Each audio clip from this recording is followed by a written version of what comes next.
Hello friends, welcome back to my YouTube channel. I hope आप सभी अच्छे होंगे, फिजियोलॉजी पढ़ रहे होंगे। So we know that temperature is increasing day by day, so all of you please take care of yourself, drink more water, be hydrated, then only you can concentrate on your studies properly. So let's start with the class today. In the last video we discussed about the normal ECG, how to record the ECG, and how to interpret a normal ECG. Now, today we are going to discuss a new topic, that is heart block, very important topic. So, as the name suggests, heart block is any blockage in the heart. So, heart block is blockage or slowing down of cardiac impulse along the conductive path. मतलब क्या है, cardiac impulse का या तो slow हो जाना या फिर ब्लॉक हो जाना उसके कहीं भी कंडक्टिव पाथवे में, that is known as heart. So in the first video of CVS, we studied the conductive pathway, if you remember. So there are major four structures in the conductive pathway. One is SA node, AV node, bundle of His,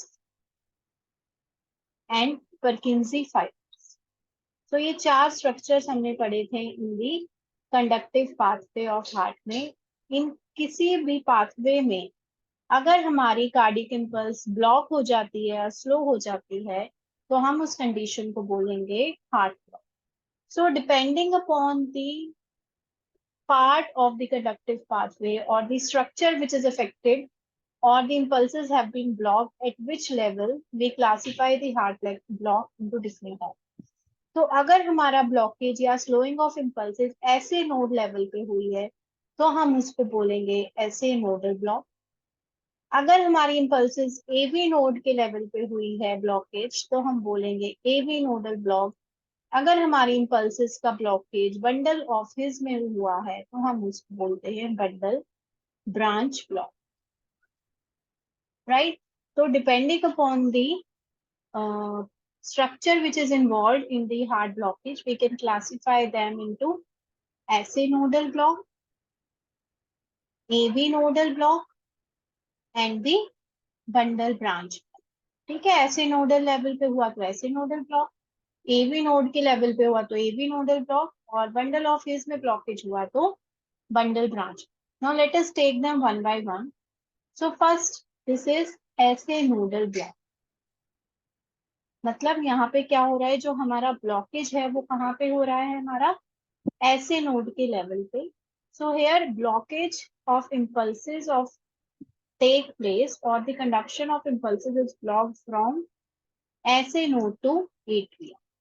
तो हमें पता है ऐसे node से impulse atria में जाती है, तो ऐसे नोडल लेवल पे ब्लॉक हुआ है हमारा, तो जो हमारी इम्पल्स है वो ऐसे नोड से एट्रिया तक ट्रेवल नहीं कर पाएगी. There is blockage of conduction from SA node to atria. Most commonly it occurs in elderly patients who are recovering from the coronary artery occlusion, जिनकी हिस्ट्री रही है कोरोनरी आर्टरी ऑक्लूजन की और वो उस कंडीशन से रिकवर कर रही है, ज्यादातर उन पेशेंट्स में देखा जाता है. इसकी खासियत ये है कि it occur suddenly it will occur. And what happens here कि इनिशियली जो हमारा हार्ट है during this SA nodal block it stops working. Initially जो हार्ट की वर्किंग है वो स्टॉप हो जाती है, but after interval of two cardiac cycles, दो कार्डियक साइकिल के इंटरवल के बाद जो हमारा एवी नोड है that will take the role of the pacemaker and जो हार्ट की एक्टिविटी है वो रिज्यूम हो जाए. आई hope I am clear with this. तो सबसे पहले क्या हो रहा है हमारे पास ऐसे नोडल ब्लॉक में, जो हमारा हार्ट है वो सबसे पहले हमारा स्टॉप हो गया, वर्क करना स्टॉप कर दिया उसने. फिर आफ्टर टू कार्डियक साइकिल्स, दो कार्डियक साइकिल निकलने के बाद जो हमारा एवी नोड है that will take the function of the pacemaker. Pacemaker activity AV node करने लगेगा एंड जो हार्ट की एक्टिविटी है दैट विल बी रिज्यूम्ड, वो वापस से शुरू हो जाएगी इन दी ऐसे नोडल ब्लॉक. अब हमारा जो ऐसे नोड था वो 75 बीट्स पर मिनट पे इम्पल्सेस जनरेट कर रहा था. एवी नोडल ब्लॉक की एक्टिविटी की वजह से हमारी जो हार्ट रेट है वो स्लो डाउन हो जाएगी, बट हार्ट की जो एक्टिविटी है वो रिज्यूम हो जाएगी इन दी ऐसे nodal. So if we see the diagram of the SA nodal block, so we can see that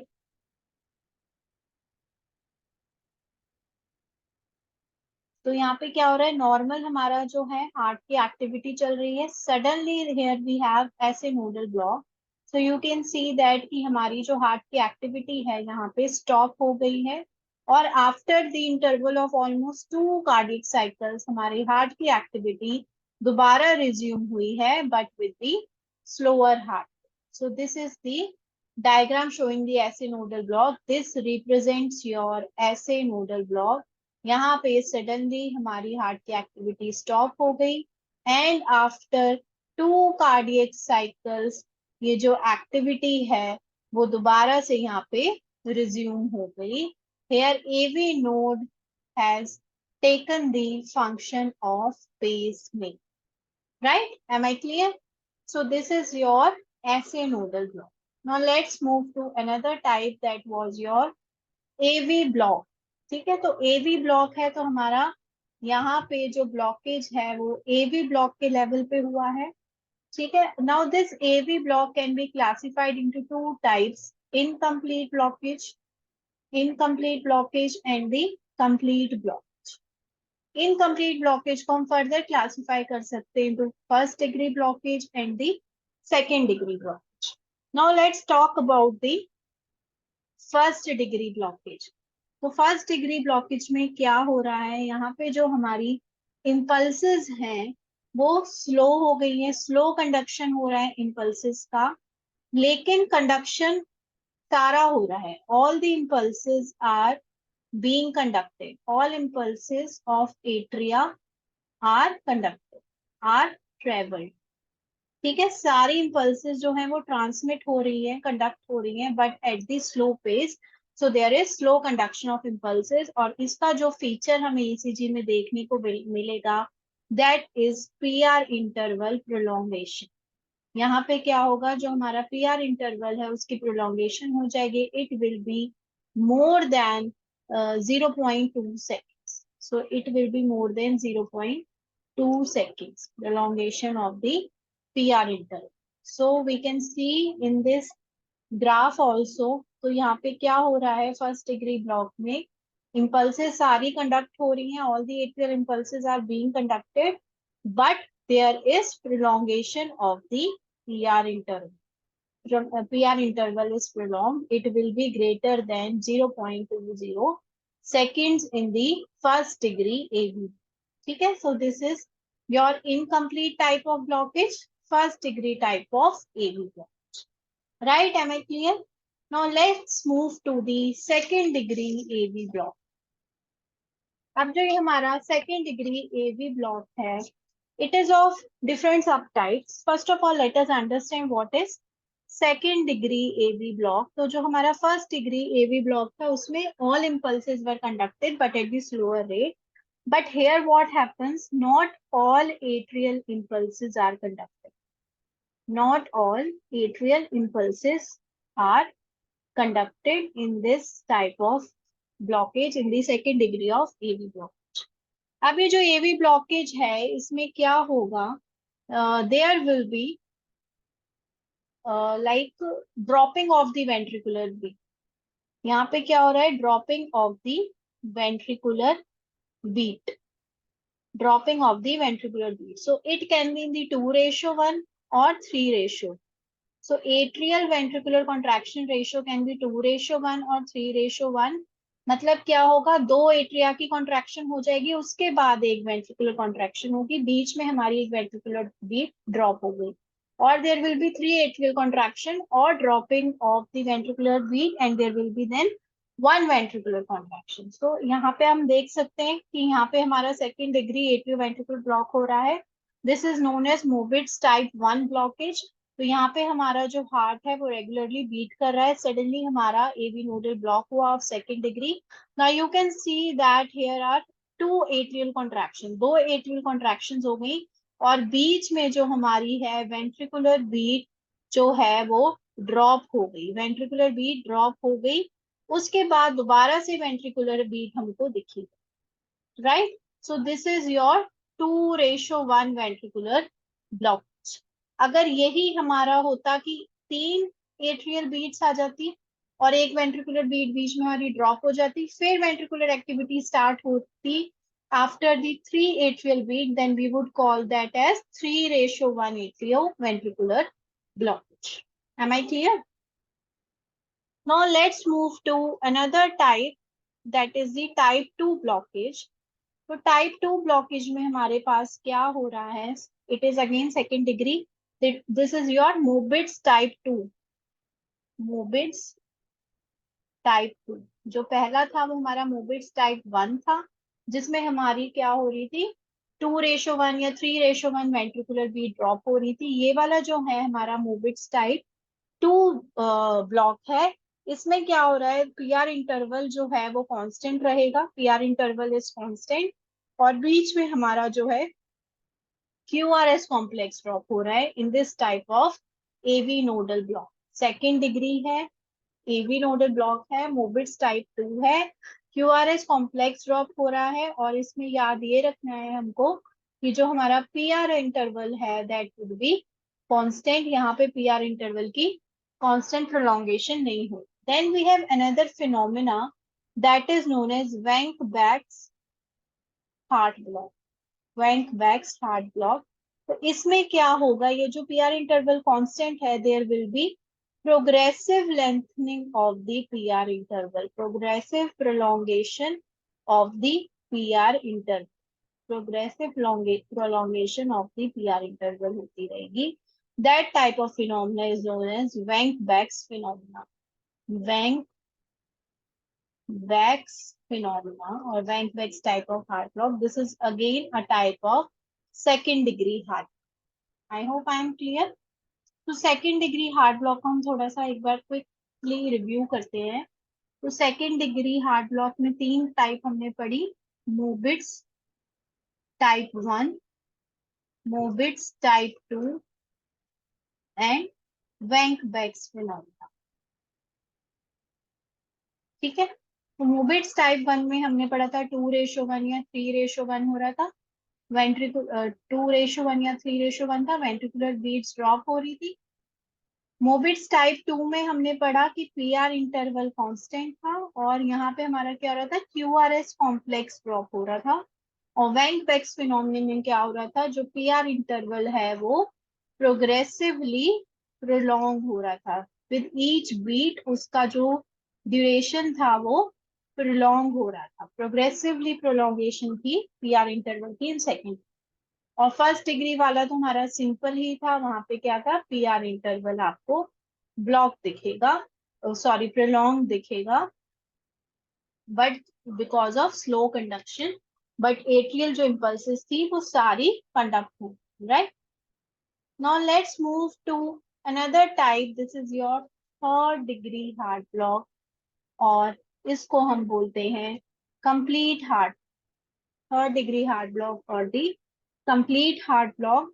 इसमें क्या होगा, हमारी जो एट्रियाज हैं वो तो नॉर्मली बीट करते रहेंगे, एट्रियाज विल बीट नॉर्मली, यहाँ पे भी नोडल ब्लॉक हो रहा है। ठीक है, तो एट्रियाज का तो कोई लेना देना नहीं है, ऐसे नोड से एट्रियल इम्पल्सेस आ चुकी हैं। ठीक है, और वो एट्रियाज अपनी नॉर्मल रेट पे ब्लॉक बीट कर रहे हैं, बट जो हमारी एट्रिया से वेंट्रिकल्स में इम्पल्सेस ट्रेवल करनी थी वो due to complete blockage of the AB node नहीं ट्रेवल कर पा रही, तो एट्रिया से अपनी नॉर्मल बीट चल रहे हैं, लेकिन जो वेंट्रिकल्स हैं वहां तक इम्पल्सेस नहीं पहुंच रही, तो वेंट्रिकल्स अपने ही रिदम एक स्टार्ट कर देंगे, that is known as idioventricular rhythm, that is known as idioventricular rhythm. तो वो अपनी ही रिदम एक स्लोअर रेट पे बीट करना शुरू कर देंगे, which is known as idioventricular rhythm. और हमें ईसीजी में जो चेंजेस देखने को मिलेंगे that would be your dissociation between P and QRS complex waves. P and QRS complex waves के बीच में डिसोसिएशन देखने को मिलेगी, क्योंकि ये एट्रियल डीपोलराइजेशन की वजह से बनती है पी वेव, तो ये नॉर्मल होगी अपनी बीट पे, चलती रहेगी। QRS complex is due to ventricular depolarization, अब ये स्लोअर रेट पे चलेगा ईडियो वेंट्रिकुलर रिदम की वजह से, तो हमें डिसोसिएशन देखने को मिलेगी between the atrial depolarization in the ventricular depolarization in the form of dissociation between P wave and QRS complex, which is known as atrioventricular dissociation. ठीक है, atrioventricular की dissociation बोला जाएगा, atrioventricular dissociation। अब आप इस ग्राफ में भी देख सकते हैं कि जो हमारी ये पी वेव्स हैं ये अपनी नॉर्मल बीट पे काम कर रही है, लेकिन हमारा क्यूआरएस कॉम्प्लेक्स देख लो डिफरेंट डिफरेंट तरीके से बीट कर रहा है। There are different different duration of the QRS complex. Idioventricular rhythm है तो वेंट्रिकल्स अपनी ही रेट पे काम कर रहे हैं, स्लोअर रेट पे काम कर रहे हैं।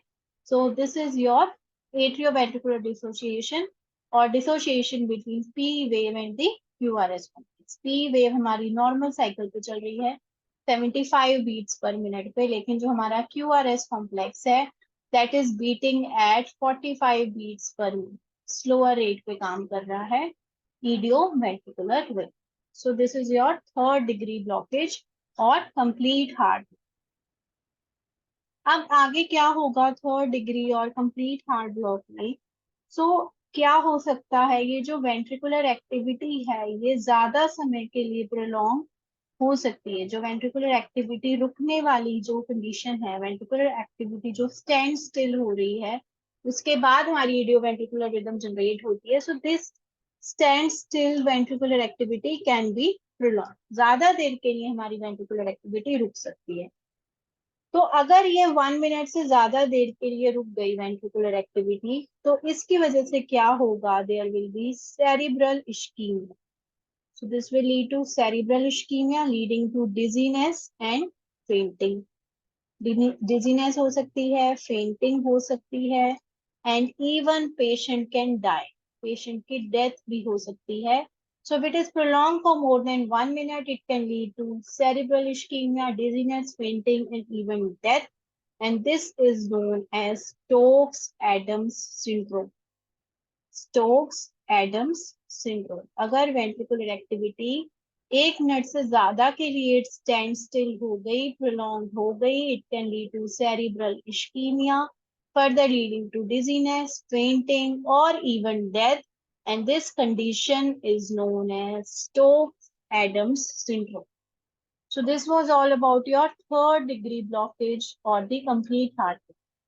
Lastly, we are left with the third type of heart block, that is bundle branch block. So it can be right bundle branch block or it can be left bundle branch block. ठीक है, तो इसमें जो हमें features देखने को मिलते हैं in the bundle branch block, that is कि हमारा जो हार्ट रेट है नॉर्मल रहता है और हमारी जो क्यूआरएस कॉम्प्लेक्स है उसकी प्रोलॉन्गेशन हमें देखने को मिलती है इन दी बंडल ब्रांच ब्लॉक। क्योंकि कहाँ पे एक्टिविटी डिस्टर्ब हो रही है, वेंट्रिकल्स में। बंडल ऑफ हिज ने जो इम्पल्सिस ट्रेवल करवानी है वो वेंट्रिकल्स की वॉल्स में करवानी है, अब उनका ही ब्लॉकेज हो गया। So there will be destruction of the ventricular activity leading to the prolongation of the QRS complex. साथ साथ we can see the abnormal ST segment and T wave. Abnormality in the ST segment and T wave भी देख सकते हैं। And there is splitting of the second heart sound. Splitting of the second heart.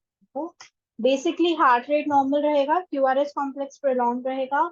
Abnormality can be seen in ST segment and T wave, and there will be splitting of the second heart sound. तो इसका mechanism क्या है bundle branch block का, कि जो हमारा intact side है, तो साइड जहां पे हमारा बंडल ब्रांच ठीक है, सपोज राइट साइड में हमारा बंडल ब्रांच ब्लॉक है तो लेफ्ट साइड की हमारी ब्रांचेस ठीक हैं, तो क्या होगा, जो हमारी इम्पल्सेस हैं, जो एक्साइटेशन है, वो इंटेक्ट साइड पे तो नॉर्मली ट्रेवल कर जाएंगी, इंटेक्ट साइड पे दे विल ट्रेवल नॉर्मली। अब जो हमारी अफेक्टेड साइड है या फिर ब्लॉक्ड साइड है, वहां पे जाने के लिए impulses will sweep back through the muscles. जो हमारे वेंट्रिकुलर मसल्स हैं वहां से वो स्वीप बैक करेंगी through the muscles to reach the block side, block side पे जाने के। So this is all about your bundle branch block. I hope I am clear. So heart block में हमने क्या पढ़ा, उसकी डेफिनेशन पढ़ी, फिर हमने ऐसे नोड ब्लॉक पढ़ा जिसमें हमारे पास क्या हो रहा था ऐसे नोड ब्लॉक में कि एक्टिविटी स्टॉप हो गई थी और 2 कार्डियक इम्पल्सेस के बाद हमारी हार्ट की एक्टिविटी रिज्यूम हो गई। देन एवी नोडल ब्लॉक में हमने 2 कैटेगरीज पढ़ी, इनकम्प्लीट एंड दी कंप्लीट।